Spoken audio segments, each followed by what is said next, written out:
She started like this, always agreeable, always smiling, always what others needed her to be. He called her grounded, humble. He said she was wise beyond her years. Friends praised her empathy. Colleagues admired her professionalism.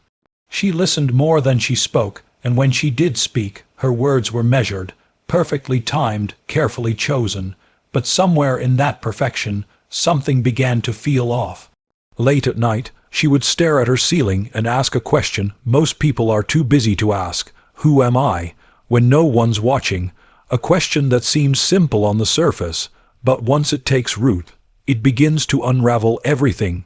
If this feels familiar, it's not a coincidence, it's a pattern, and it has a name. Philosophers across centuries have wrestled with it.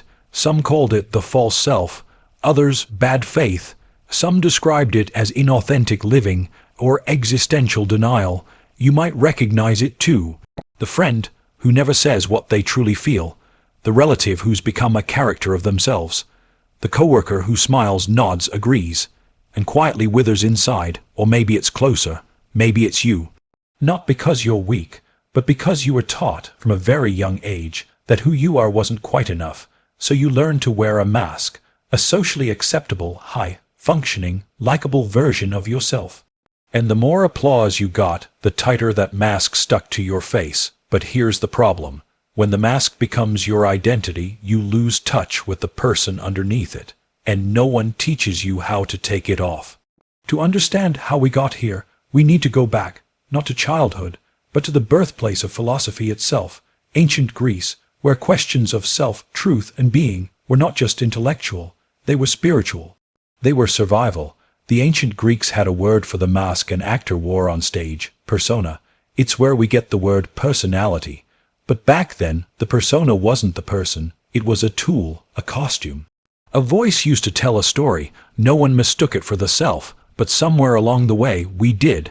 We began to confuse our roles with our identities, our job titles with our worth, our social media feeds with our essence. And the more we crafted our image, the more we hid our truth. Today, the modern world rewards the mask more than ever. We curate our lives in filtered squares. We perform confidence while silently drowning in doubt. We say yes when we mean no. We avoid silence by filling it with noise. We mistake busyness for meaning, and slowly, quietly, we lose the signal of our own soul. But make no mistake, this isn't vanity, this is fear. A fear that if we stop performing, we'll be forgotten. That if we stop pleasing, we'll be abandoned. That if we show who we truly are, raw, flawed, uncertain, we'll be rejected. So we hide even from ourselves. This isn't new. Throughout the ages, philosophers warned us about this. Soren Kierkegaard called it despair, the quiet kind, the kind where a person forgets they even have a self worth knowing. He said, the most common form of despair is not being who you are. Jean-Paul Sartre went further.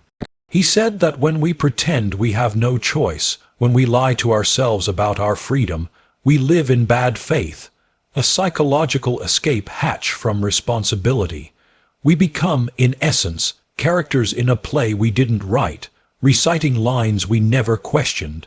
But not all philosophers offered only warning. Some offered a way out, a path back to the authentic self, and it begins, not with rebellion, but with awareness. Ask yourself, who am I when I'm alone?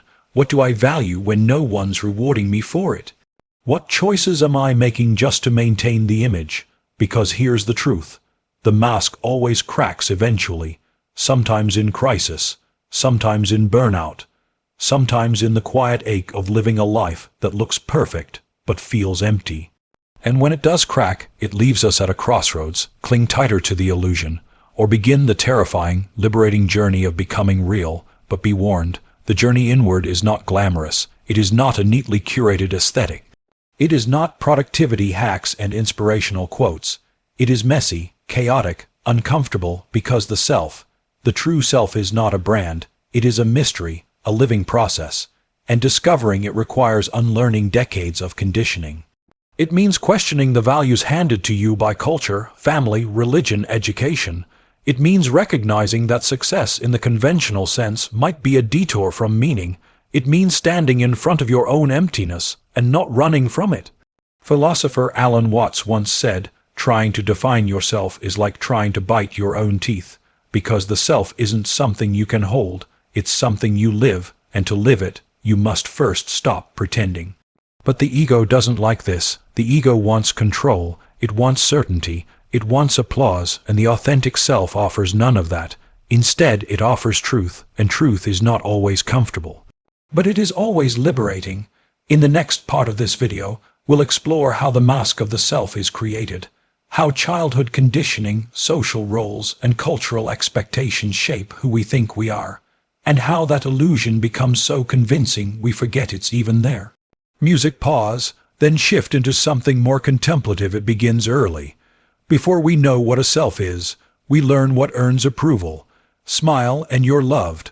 Cry too loudly and you're scolded. Ask too many questions and you're told to be quiet. Show too much difference and you're nudged back into the mold. So we learn to adapt, to perform, to become who others need us to be, to feel safe, accepted, valuable, and we carry this into adulthood. We wear professionalism like armor. We tell people we're fine when we're breaking. We chase goals that aren't ours, fit into roles we didn't choose, until one day we wake up a stranger to ourselves. Carl Rogers, a pioneer of humanistic psychology, spoke of this vividly.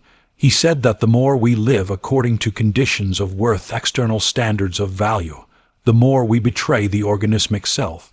The part of us that knows deeply and quietly who we are, but the voice of that self is soft, and it can only be heard in silence, in solitude, in the spaces where no one is watching. This is where the work begins. Not with shouting into the world, but with whispering into yourself.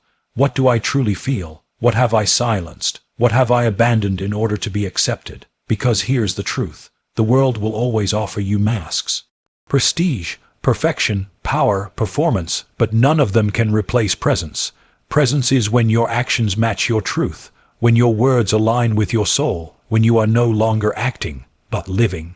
This is what authenticity really means. Not raw disclosure, not rebellion for rebellion's sake, but coherence, wholeness, the inner yes to your outer life. And when you live this way, something shifts. You no longer crave validation because you're no longer outsourcing your worth. You no longer need to impress because you're no longer afraid of being seen. You no longer wear the mask because you finally remember the face beneath it.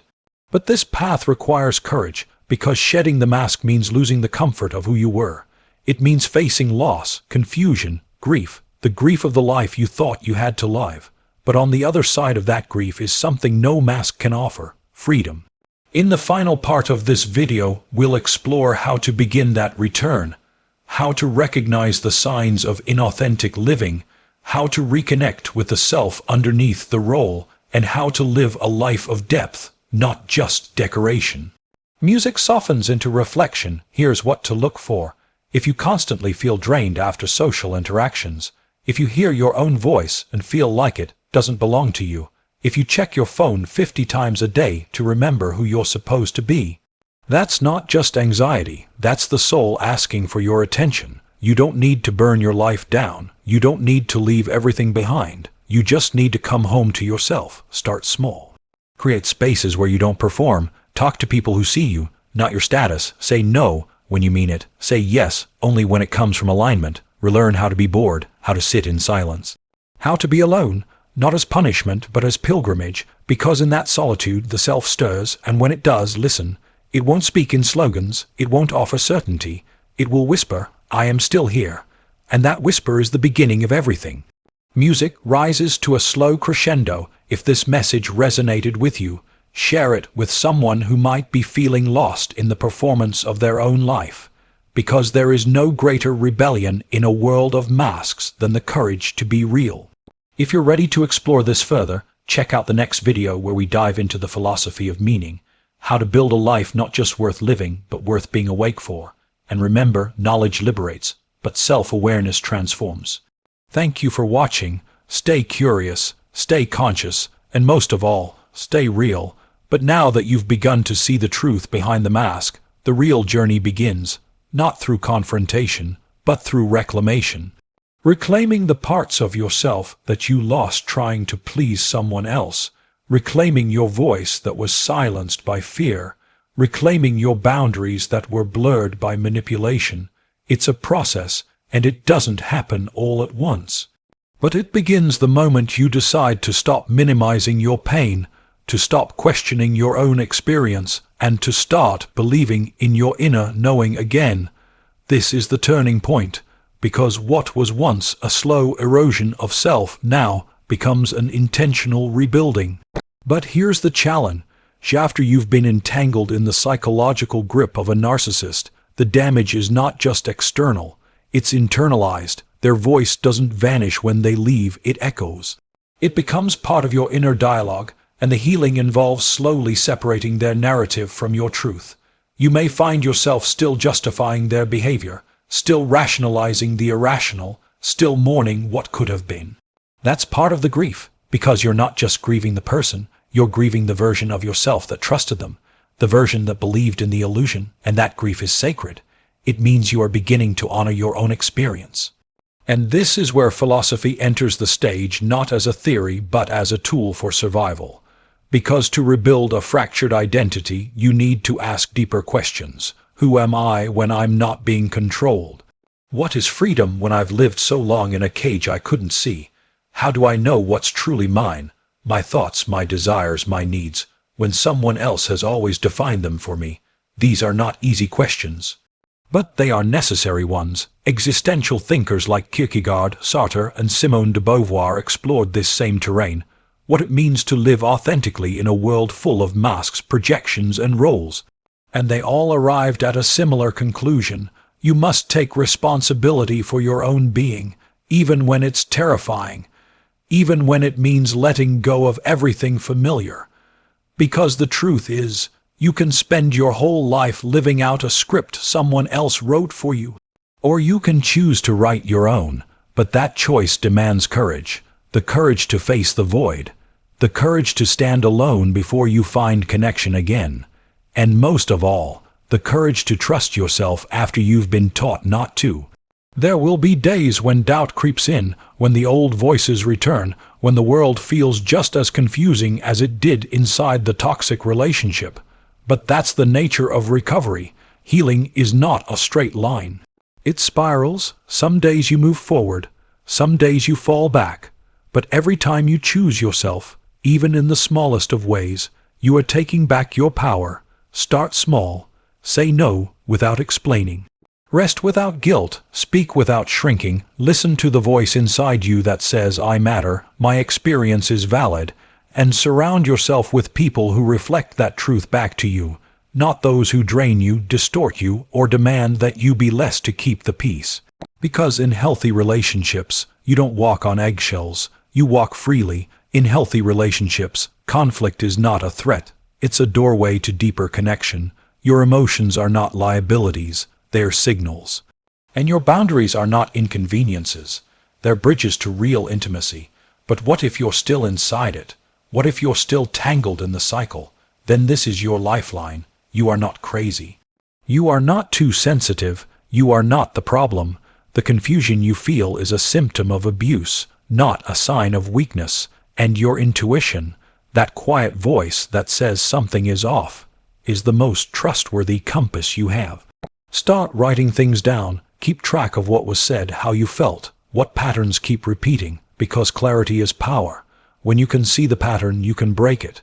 When you have proof, even if it's only for yourself, you begin to trust your perception again.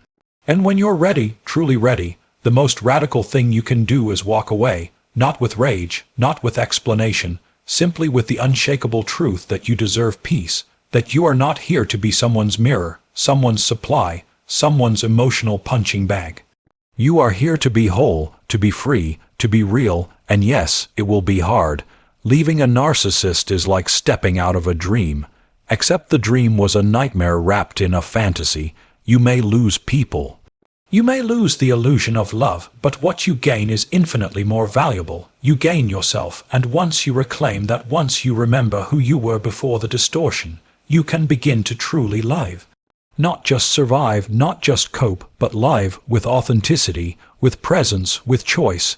This is the heart of existential philosophy, the idea that we are condemned to be free, that freedom is not just a gift, but a responsibility. Because now that you see the truth, you can no longer unsee it. Now that you know how manipulation works, you can no longer pretend you don't. And now that you've glimpsed the possibility of selfhood beyond abuse, you are called to create it. And you don't have to do it alone. There is a growing community of survivors, thinkers, therapists, and healers who understand this terrain, who speak this language, who have walked this road and can offer guidance, solidarity, and hope. Seek them out, read their words, listen to their stories, because healing does not mean forgetting what happened. It means integrating it so it no longer controls you. And the deeper you go into yourself, the more you'll begin to see the narcissist was not your fate. They were your mirror, showing you every place you still needed to stand up, speak out, and draw the line. In a strange and painful way, they became the catalyst for your awakening, but now the focus is no longer on them. It's on you, your mind, your voice, your dreams, your life. So ask yourself, what kind of life do you want to create now that you are free from their influence? What would it look like to build something not out of fear, but out of love? Not out of obligation, but out of joy. This is the rebuilding. This is the rebirth. And like all true transformations, it begins in the dark, in the wreckage, in the silence after the storm. But if you stay there long enough, if you resist the urge to rush back into something familiar, you'll start to hear something new, not the voice of the abuser, not the echoes of manipulation, but your own voice. Quiet at first, then louder, then undeniable. It's the voice that says, I am still here, I have always been here, and that voice, that presence, that is the beginning of everything. Let that voice guide you. Let it teach you that strength is not stoicism, that love is not pain, that peace does not require performance. Let it remind you that your soul is not broken, it was buried, and now it's time to rise. Because the deepest truth is this: the narcissist cannot destroy what they did not create. They may have distorted your perception, stolen your time, infiltrated your mind, but they never owned your essence. That is still yours, it always has been, and now, for the first time in a long time, you are free to return to it. No more walking on eggshells, no more explaining your worth, no more shrinking to avoid someone else's wrath. You were not born to be small. You were born to expand, to feel, to connect, to think deeply, to live honestly. And if someone cannot handle the full expression of who you are, let them go. Release them.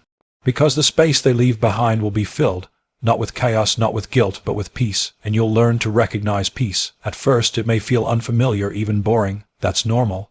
When you've lived in emotional warfare, calm can feel like absence. But stay with it. Give it time, because what's waiting on the other side is not just freedom.